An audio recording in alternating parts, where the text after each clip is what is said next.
बिस्मिल्लाहिर्रहमानिर्रहीम अस्सलाम वालेकुम। आज की वीडियो में हम बात करेंगे एनिमल फार्म के एक इम्पॉर्टेंट करैक्टर बॉक्सर के हवाले से। पहले हमने उसकी समरी और एनालिसिस और क्या उसके अंदर पॉलिटिकल सिंबोलिज्म रिप्रेजेंटेशन बयान की गई है एनिमल फार्म के अंदर, वो डिस्कस किया था।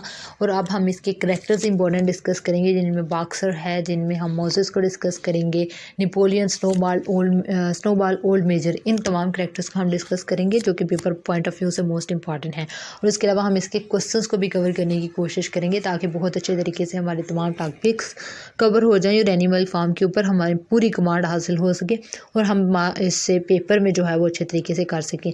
तो आज बॉक्सर की करैक्टर को स्टडी करने की कोशिश करते हैं और ये क्या represent everything in the novel, whether it is the characters or the incidents or the battles or whatever the happenings are there in the novel, they are all representation of something। कुछ ना कुछ चीज़ को वो represent कर रही है, चाहे वो कोई करैक्टर हो, चाहे वो कोई इंसिडेंट हो, चाहे वो कोई बैटल हो, वो हिस्ट्री की, वो उस वक़्त की तारीख़ की, उस वक़्त की पॉलिटिकल सिनेरियो की किसी न किसी चीज़ को रिप्रेजेंट कर रही है। तो आज हम देखेंगे बॉक्सर कैसा करैक्टर था और हिस्ट्री के अंदर ये किस चीज़ को रिप्रेजेंट कर रहा था। The male of the 2 horses on the farm, जो 2 हॉर्सेज थे फार्म के अंदर, उनमें मेल जो है वो ये था Boxer. He is enormous beast nearly 18 hands high and as strong as any 2 ordinary horses put together. कहते हैं कि वो बहुत 18 जो है वो हाथ, समझ सकते हैं आप, वो लंबा था। और वो कहते हैं कि अगर आप 2 नॉर्मल घोड़ों को इकट्ठा करें तो इतना वो बड़ा और इतना वो मजबूत किस्म का था कि 2 नॉर्मल हाथियों को इकट्ठा करें, 2 नॉर्मल घोड़ों को इकट्ठा करें तो वो एक घोड़ा बनता है। अ white strip down his nose gave him a somewhat stupid appearance, in fact he was not of a straight intelligence. कहते हैं कि जो वो एक वाइट किस्म की, एक सफ़ेद किस्म की स्ट्रिप थी उसके नोज़ के आगे, जो कि बिल्कुल मतलब नीचे की सतह पे थी, वो उसको एक स्टूपिड सी लुक देती है। और वो वाकई इंटेलिजेंट नहीं था, वो बहुत मजबूत था, बहुत बहादुर था, बहुत लायल था, बहुत डेडिकेटेड था, लेकिन वो होशियार नहीं था, वो इंटेलिजेंट नहीं था, वो स्टूपिड किस्म था। But he was universally respected for his steadiness of character and tremendous power of work. उसकी सब इज्जत करते थे क्योंकि वो अपने वर्क के साथ बहुत ज़्यादा लायल था। Boxer has a special affinity for Benjamin. Benjamin का करैक्टर भी बहुत ज़्यादा इंपॉर्टेंट करैक्टर है, उसको भी हम डिस्कस कर लेंगे। With his determination to be a good public servant and his fondness for work hard, Boxer becomes Napoleon's greatest supporter. यानी कि वो बहुत ज़्यादा मेहनत करता था और बहुत ज़्यादा उसने नेपोलियन को सपोर्ट किया कि हम मैनर फार्म को एनिमल फार्म में चेंज करेंगे और हकीकी आज़ादी हासिल करेंगे, क्योंकि इसको बिल्कुल भी खबर नहीं थी कि नेपोलियन जो है वो एक बैड पिग है और क्या उसके इसके पीछे सोच है जो वो ये चीज़ें सारी कर रहे हैं। असल में वो वाकई खुद पावर चाहता था। ओके, हम कहाँ पहुँचे थे? He works tirelessly for the cause of animal farm, operating under his personal maxims, I will work harder and Napoleon is always right। 2 चीज़ों पे वो बिलीव रखता था कि मैं बहुत सख्त मेहनत करूँगा और नेपोलियन हमेशा सही कहता है।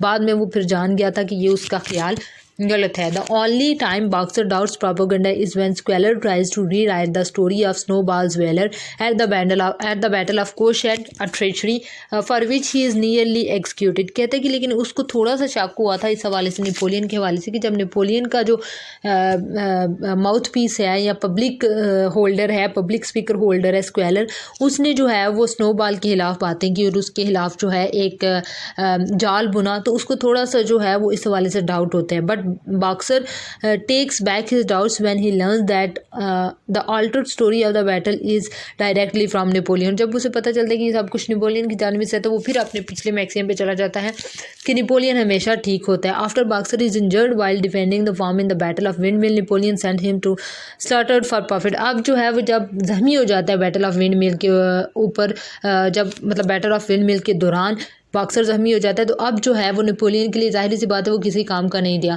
जब तक नेपोलियन के लिए वो काम करता था, इतना सख्त मेहनत करता था, इतने दुश्मनों के साथ वो लड़ा, इतने कुत्तों को उसने जो है वो मारा, इतने इंसानों के साथ उसने मुकाबला किया, लेकिन अब चूँकि वो ज़ख्मी हो चुका है इतना शदीद किस्म का कि अब वो इसके लिए किसी काम का नहीं रहा। The pigs use the money from the Slater two by themselves a case of whisky.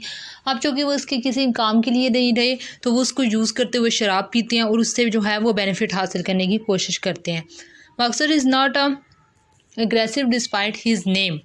कहते हैं कि जितना अग्रेसिव हमें बॉक्सर का नज़र आता है, नेम से पता चलता है कि यार कोई बहुत अग्रेसिव और बहुत ज़्यादा टायरेंट किस्म का होगा, हार्स, लेकिन ऐसा कुछ नहीं है। But he is as strong as his name implies, लेकिन वो इतना स्ट्रॉन्ग है जितना उसके नेम से हमें पता चलता है।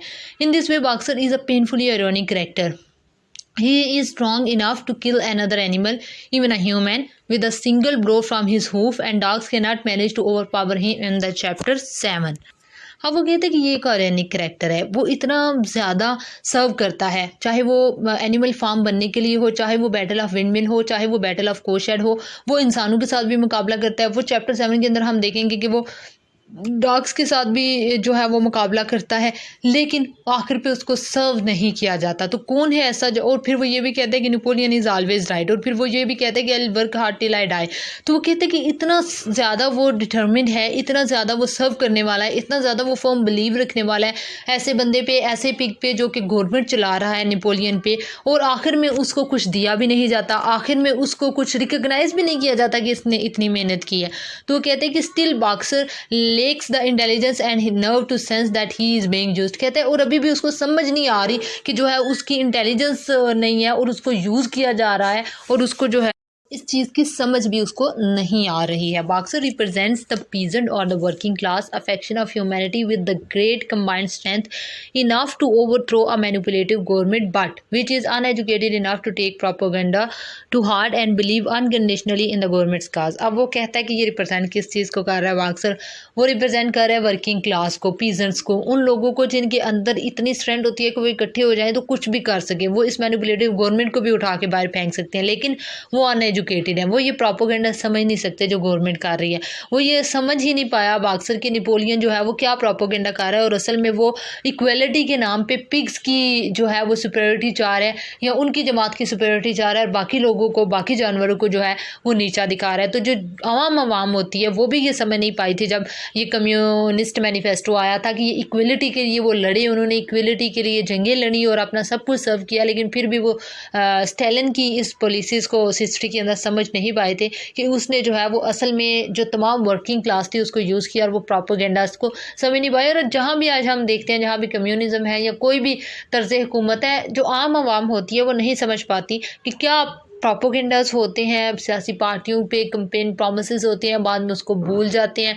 सब इंसानों को पता है कि बस ये वादे करने आते हैं, एक बिरयानी की प्लेट पे वोट ले लेते हैं।